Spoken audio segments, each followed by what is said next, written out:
Hello and welcome to Brunch with the CXO, the series where we blend business insight with gastronomic delights and on-road adventures. I'm your host Divina Lasson, and today we're excited to introduce you to a financial luminary who will share his secrets of success as a CFO, career journey, industry trends and what lies ahead, all while savoring a delectable brunch spread. Stay tuned for an episode that promises to be as enlightening as it is exciting with Kunal Sanghavi, CFO, HDFC Securities.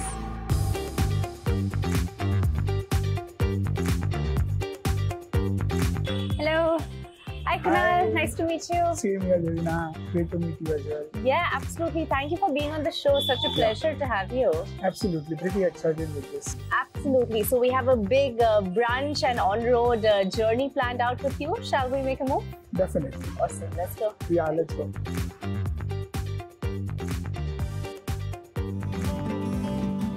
Kunal, once again, thank you so much. I'm so excited to spend this day with you and really unpack what it means to be an effective CFO in today's very complex landscape. Right? There's so many facets to it. But before we dive into the complexity, we'd love to know a little bit more about you. You've had a very illustrious career, very deep education background as well. So maybe we can start from the top and you can tell us a little bit about yourself and how your career kick-started. I have been born and brought up in Bombay, as one knows, so very well versed with Bombay and very happy with Bombay as well from that perspective. And my education happened in Bombay. Besides that, I also studied for chartered accountancy and then went to ISB for my further studies, etc. Also looking at like how we may want to try and spend our time, how we go about it is something. It's always best when we are in Bombay is what I believe, because you have the flexibility of doing the way in which things you may want to do. So having said that, I would essentially say my career started essentially just immediately after my chartered accountancy. Helped a little bit with my dad's business, and then also did something on my own during my college days, and then started with chartered accountancy and all through and through into capital markets, stock exchanges, broking houses, and now with HDFC Securities. Can you tell us some aspect of being a CFO in your current role that is perhaps unknown? What are the things about a CFO that people don't realize, the lesser known facts of being a CFO? People would always associate CFO with numbers to start with, and definitely more so with finance, cost, and those kind of aspects. And that is, by the way, true. It's not that that's untrue, but if you want to probably also deep dive into the lesser known facts, the depth that the work brings gets percolated into various facets of life, because you have to be more meticulous in terms of what you do being a CFO. You also end up getting into details into a lot of other facets of life as well, and therefore people at this level being a CFO do calculate a lot. So what happened is, once my friend told me we over-calculate. So that made me realize more importantly, that one should not over-calculate, okay? And therefore that made much more life normal being a non-CFO kind of a thing, and helped me to look at the business perspective of things. And therefore, if you have limited information or overwhelming information, you are still able to decide on things, not procrastinate, move forward like any other normal person or any other CXO for that matter. And I think so this is the quality that all CFOs, more importantly, should embrace, because that makes business possible. More importantly, that makes fun possible. And that also make a lot of sports possible. Can you help us really see and maybe give some tips on how you create this balance across all these aspects of your role inside and outside the boardroom? Yeah, that's a very good question on the balance part of things. Only way to start creating a balance is to be conscious about the fact that you need to create a balance. But as you move forward, very quickly you realize that you get into a routine wherein everything is driven by purpose. And when things are driven by purpose and values, you essentially start getting into the fact that it's not necessarily the need to create a balance, but it's more driven by the passion for whatever you do. It's not only about work. But I do have to ask you, as a CFO, what is the one thing that keeps you up at night? Yeah. More as a CFO, I can definitely say ensuring that organizations' health, controls, and liquidity is sound at any given point of time in normal course as well as for scale is something that keeps me up at night all across. No conversation with the CFO can be complete without some quick tips on personal finance. So if you could help us all understand as a CFO in your position, what are sort of the 3 key tips or pieces of advice you would give when it comes to looking and understanding personal finance? Okay. Let me try and give something that is interesting. Obviously, regular things like do a SIP, okay, have some kind of regular investments is something that is given, means that's time tested and hygiene. Absolutely. Okay. So in personal finance and investing also, when you look at investing, you're essentially looking at opportunities. Right. You should look at areas which gives you upside. Yes. Okay, try to find out, okay, which areas will give you upside, and regularly trying to find out which areas will give you upside will actually help you to find, because it is not something that you will find the very next day. So that's one. Okay. And then there are various areas as you start looking out for it, you start talking to experts, you will find, from the very simplest thing I can say is stock market, but at the same time, upskilling your own self is something which essentially gives you a lot of upside. Okay, investing into some kind of an infrastructure for yourself or your daughter or your kind of family also gives you a lot of upside because it changes your ecosystem altogether. Okay, so that's one. Second important thing is when people make goals, there are a lot of obviously people hit a ceiling wherein they have to stop making goals because the budgets are completely by and large over. I would suggest continue to make goals. Okay. Don't stop there. Okay. And when you have a long list, okay, try to find out, how do I increase my cash inflow? I would not necessarily say income. Sometimes it's loan also. Sometimes it's friends and families also. One may not know. But we all live with this notion that there is limited money. I would say live with a notion that there is an unlimited money, there are lesser opportunities that are visible to us. If we are able to try and identify more opportunities, that's where the whole game lies. Because there are also a lot of opportunities which are there. I would also probably recommend people that there is a saying that there is a lot of short-term money chasing long-term returns. Okay, long-term returns are very large and big, but there is short-term money, means people need quick fixes. Yes. I would say just do away with that urge. Try to see what will give you exponentially higher returns after 2 years, after 5 years, and you will start taking a lot of right decisions from that perspective. Okay?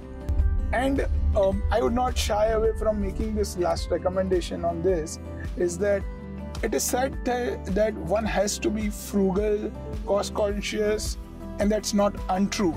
But spend where it's needed. At the same time, right spending is more important than only cost cutting. Yes. So you need to decide what's right for you. It may be wrong for somebody else, but it may be right for you. Just go on this path, and over a period of time, you will see that when you actually have money, you actually know something to do with it. Because otherwise, just keeping money in bank account or fixed deposits or something will yield you close to nothing, and still you will lead a life which is much more miserable as if you are not having that much money. Wow, Kunal, thank you. This has been a really great rapid fire. Not that rapid, but you've given us so much great insight and input. It's going to be so useful for all of us. So thank you for that. Absolutely. Yeah. So, Kunal, we're slowly reaching our brunch spot for the day, and along the way, we have a little surprise for you. Oh, wow. As you said, you're born and brought up in Bombay, very much a Bombay boy. You've studied here for a reasonable part of your educational career as well. So, we're on the way. We're going to have a little pit stop, and we have a small surprise for you.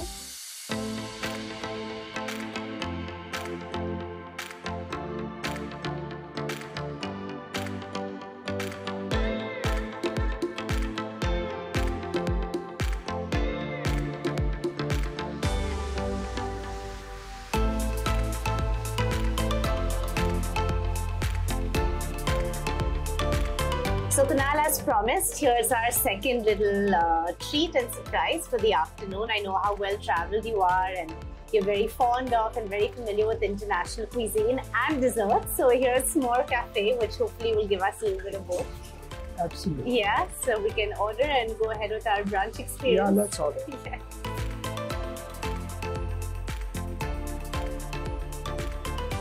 Now we've covered so much really valuable ground and insights on the ride here. The one thing I would like to now start to understand from you as the leader within your organization, as the CFO, how do you use tools? Because you've mentioned how important technology is, right? So what are the tools and sort of metrics that you use to assist you in your role, especially when it comes to understanding the financial health of your organization? So I think so.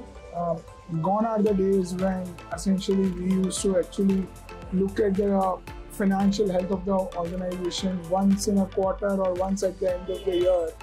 We are by and large real time, and thanks to technology, we are completely integrated in terms of our reportings. We get our dashboards in the morning, we get our risk reports and our liquidity positions almost real time, so to say. And the integration and the kind of API-driven technology, cloud technology has brought the kind of change, makes all of this possible.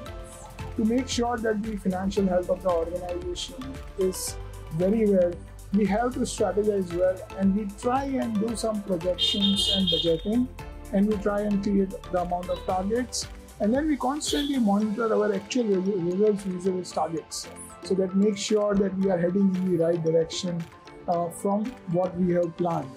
As a leader in your position, how do you get new initiatives off the ground? And one of them, I believe, you've been working on very diligently is HDFC Sky.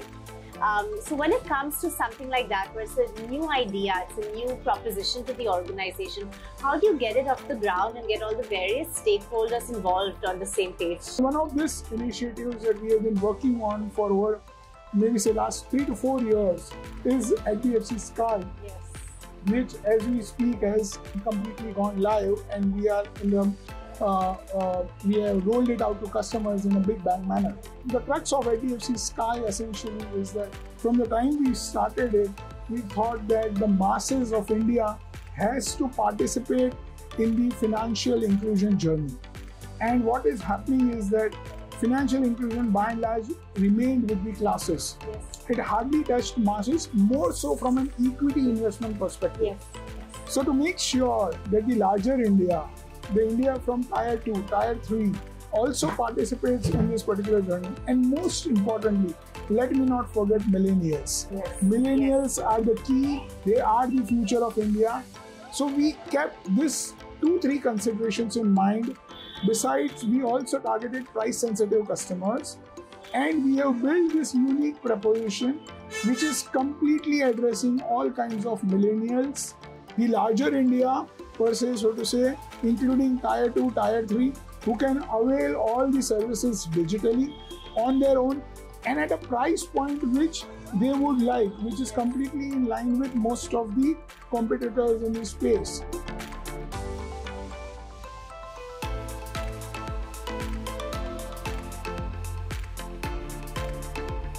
In order to reach this point of creating products that are going to make an impact that's needed in the industry, surely you must have to really look at the trends, right? Understand the macro trends in India and globally. So I'm curious, how do you go about understanding the trends? How do you keep abreast of what's happening in the world? So I think so it's a part of CFO's job to be completely on top of what's happening, and more importantly, where is the opportunity. And as I described earlier, India is the opportunity. Yes.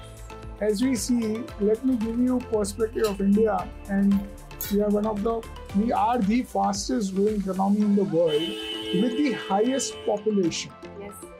Only after China. So when we say we have such 140 crore Indians, so for us, India and Indian people are the opportunity. Yes.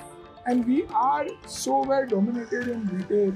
So this product is targeted towards that retail, and you therefore made this product which is auto-scalable, which means that whatever may be the scale, we'll be able to manage it. We don't have to go and do anything more to really change the scale for this particular product. How do you as a CFO really ensure that compliance becomes sort of part of the DNA and the ethos of what you do, and the trickle-down effect of your view, of your vision down to your team as well, especially being a CFO? So, compliance has to be at the heart of whatever we do. We have to make sure that we are not only compliant, but we are compliant conservatively as well. And therefore, all our processes are tuned in a manner in which each and every aspect of compliance. The compliance officer has the highest say in the organization. Nobody overrides him. Not even the board and audit committees try to overdo it. And therefore, there is an independent autonomy and there is complete transparency in the process that happens. Having said that, there are various committees within the organization who kind of deliberate on various subjects of compliances and build it as a part of process, frameworks and checklists to make sure that we are well compliant and we live up to those compliance, because from compliance comes trust and safety. How do you set forward sustainable goals and really ensure that it's a long-term vision? At the end of the day, we have to be an impactful organization, not only in terms of what we give back, but also in terms of how we function. Yes. So when we give back, we already have our goals in terms of what we do as per CSR or for other methods, but we try to first of all imbibe employee inclusiveness. That means we had our chairman very rightly pointing out, and we implementing it, that the Neeraj Swarup, that we need to make sure that every employee is involved in doing good deeds. So now when we try to do something, let's say we are distributing food for malnourished or for school children, our employees actually go and distribute this food. Wow. So when that happens, employee feels they get their families to distribute it. So the children also learn.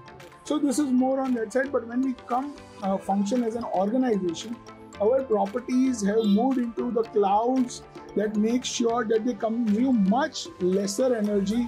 They are having goals of becoming cloud neutral, carbon neutral over a period of time. But if we would have been doing in the traditional infra, then we would end up consuming much larger amount of energy, and therefore we would have had larger carbon footprint. We all are highly concerned about climate and the climate goals that are coming from world that India has taken because of the rising temperatures that are happening. And we are very cognizant of the fact that how do we contribute as an organization in terms of our functioning for all the energy, in terms of saving energy, in terms of making sure that we are net neutral also with respect to plastic, and we are also looking at creating some green champions in the organization, which will make sure that this thing becomes a part of our DNA, and it is not necessarily left to top down, but it is a part and parcel of each and every person in the organization, and it happens naturally. Kunal, it's been such a pleasure. There's so many vast topics to delve into. even deeper with you. But slowly, as we come to a close of this conversation, I must ask you, with all your years of experience, your exposure in India, internationally, launching new products, doing all the things, achieving all the milestones that you have in your career, what advice would you give to any young people entering the workforce at this point? One, try to get head start. Okay, head start can be in the form of getting into good brands, getting into good profiles. I would urge everyone to look at good profiles. I would urge everyone to look at great managers to work below. Working below great managers make a lot of difference.